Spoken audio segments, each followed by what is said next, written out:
Eh les filles, vous saviez qu'une reine abeille, ça pouvait pondre jusqu'à 2000 œufs par jour? C'est incroyable l'apiculture, non? Ah, mais on n'est pas tout seul. Bienvenue à la ferme pédagogique d'Ermont. Ne soyez pas impressionnés par nos amis à poil. Venez, je vais vous faire visiter. Le programme de la ferme a été construit depuis 2 ans en lien avec l'éducation nationale. Toutes les activités sont prévues pour accueillir les enfants, de la maternelle jusqu'à la 6e. La ferme est composée en 2 parties, une partie animalière où je me trouve actuellement et une partie maraîchère qui se trouve derrière nous. Les animaux ne sont jamais tout seuls puisque 2 techniciens agricoles sont là pour s'en occuper en permanence. Bonjour Constance. Bonjour Romain. Tu as un travail que beaucoup de gens envient. Qu'est-ce qui t'a amené à travailler à la ferme pédagogique? Dans un premier temps, la passion pour les animaux. Et puis j'ai déjà eu une expérience dans une autre ferme pédagogique. Et du coup, j'avais envie de retourner dans ce domaine-là. Est-ce que tu peux nous présenter un peu la structure et les animaux qui vivent ici? Alors, au niveau des animaux, on a un poney et une vache juste derrière nous. Ensuite, on a des moutons, des chèvres. On a également des cochons nains, donc, qui sont encore assez jeunes, donc c'est pour ça qu'ils sont vraiment tout petits. Et on a également des volailles, donc poules, canards, des oies, un paon. Et puis dans le bâtiment, on a également l'enclos avec les lapins, les cochons d'Inde. Alors ça fait beaucoup d'animaux à gérer, notamment le poney et la vache. T'es toute seule pour t'occuper de tout le monde? Alors non, heureusement il y a quelqu'un d'autre avec moi, donc Caroline, la deuxième technicienne agricole, que vous pouvez trouver à côté des lapins par la suite. Eh ben on va aller à la rencontre de Caroline.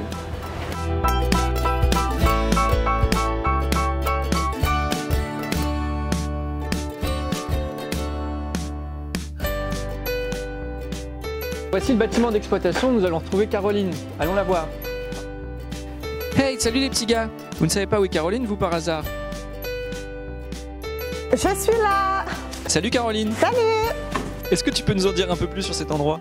Alors là, on est dans l'enclos des lapins et dans le bâtiment principal où les animaux ils dorment la nuit.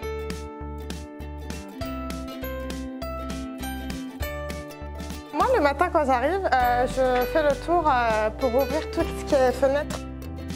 Et ensuite, on passe au nourrissage. Donc la vache et le poney sortent dans la prairie. Ensuite, c'est les moutons et les chèvres qui sortent à la prairie. Et après, on va couper les fruits et les légumes pour nourrir tout le monde, y compris les lapins. Et du coup, les petits lapins, ils restent à l'intérieur? Pour le moment, ils restent effectivement à l'intérieur. Et toi, qu'est-ce que tu préfères à la ferme pédagogique? Alors la ferme pédagogique, en général, c'est le matin de la journée que je préfère parce qu'on peut manipuler tous les animaux et regarder si tout le monde va bien et faire un petit moment de câlin avec eux. Super, merci Caroline. De rien, avec plaisir.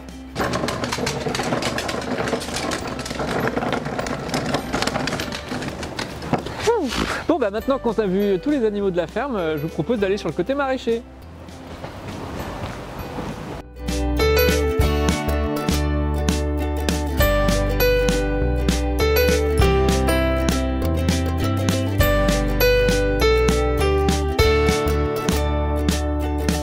Et nous voici parmi les oignons au cœur de l'espace maraîcher de la ferme pédagogique d'Ermont, véritable écrin de nature au cœur de la ville. Entretenu par Johanna et Canouche, les 2 maraîchers de la ville, il s'étend sur une surface de plus de 4000 m² répartie en 10 parcelles. Désireux de travailler en plein air, loin des bureaux, les mains dans la terre sans connaître la routine, nos jeunes maraîchers qui étaient à l'origine libraires et étudiants en comptabilité ont effectué une reconversion professionnelle pour se spécialiser dans le maraîchage. Ils font pousser et bichonnent des fruits et légumes toute l'année. Présents depuis le commencement du projet, ils ont participé à la conception des plans de l'espace maraîcher, à la préparation des parcelles et des allées, avant d'effectuer les premières plantations au mois de mai 2019. Grâce à eux, les Ermontois peuvent aussi profiter des aires de pique-nique prévues au milieu de la verdure. La production est saisonnière et diversifiée, avec des plantations de tomates, de concombres, des salades, mais aussi des poivrons, des pommes de terre, des melons et tant d'autres. Leurs journées sont très remplies. Arrosage le matin, préparation des plantations, désherbage, entretien de chaque plantation et semences, et enfin l'aboutissement du travail, la récolte. Ils seront également disponibles pour répondre à vos questions et faire des démonstrations pendant les animations de la ferme. Pour encadrer ce projet et gérer les équipes, nous rejoignons à présent Monsieur Reliant, le directeur de la ferme pédagogique. Bonjour Monsieur Reliant. Bonjour.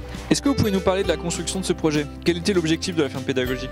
La construction du projet remonte à 2 ans. C'était une volonté municipale de pouvoir créer ces 2 espaces. Et ils sont principalement destinés aux écoles, aux accueils de loisirs et aux groupes des services municipaux. Mais bien sûr, nous accueillons le public ermontois avec plaisir. D'accord, alors est-ce que du coup il y a des modalités particulières d'accueil? Alors tout à fait, sur l'un des deux sites, la partie animalière, c'est sur réservation parce qu'il y a beaucoup de monde, le site est pas extensible, donc on veille strictement à ça. Ce qui fait qu'il faut que les Hermontois aillent voir les modalités d'inscription sur le site de la mairie. Ils seront accueillis par téléphone sur des créneaux bien précis pour qu'on puisse leur réserver par tranche d'1 heure la visite de leur choix.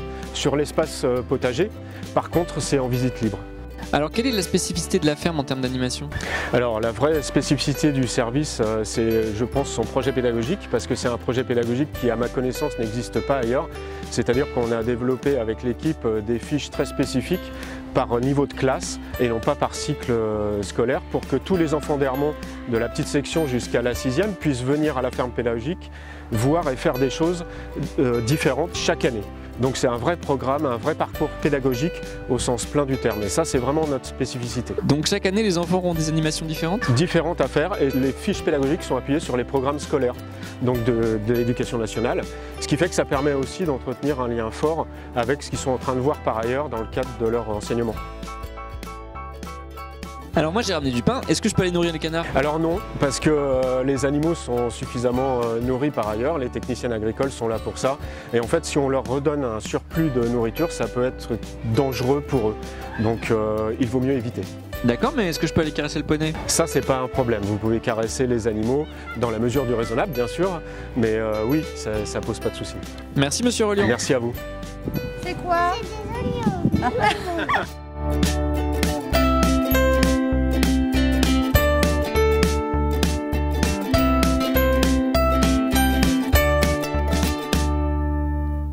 Après avoir visité l'espace maraîcher et l'espace animalier, nous voici maintenant au cœur de la salle d'activité de la ferme pédagogique. Bonjour Vanessa. Bonjour Romain. Quel est ton rôle ici?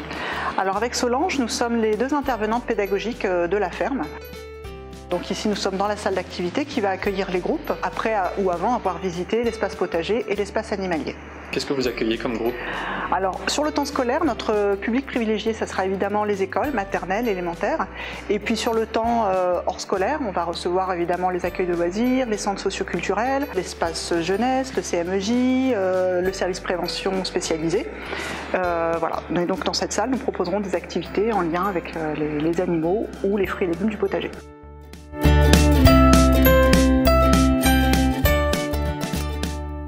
Est-ce que tu peux nous en dire un peu plus sur les activités que vous allez proposer? Alors les activités qui seront proposées dans cette salle seront le prolongement direct de ce que l'on a vu au niveau de la ferme, au niveau du potager. Donc par exemple cette année, on va proposer aux élèves de découvrir les animaux de la ferme.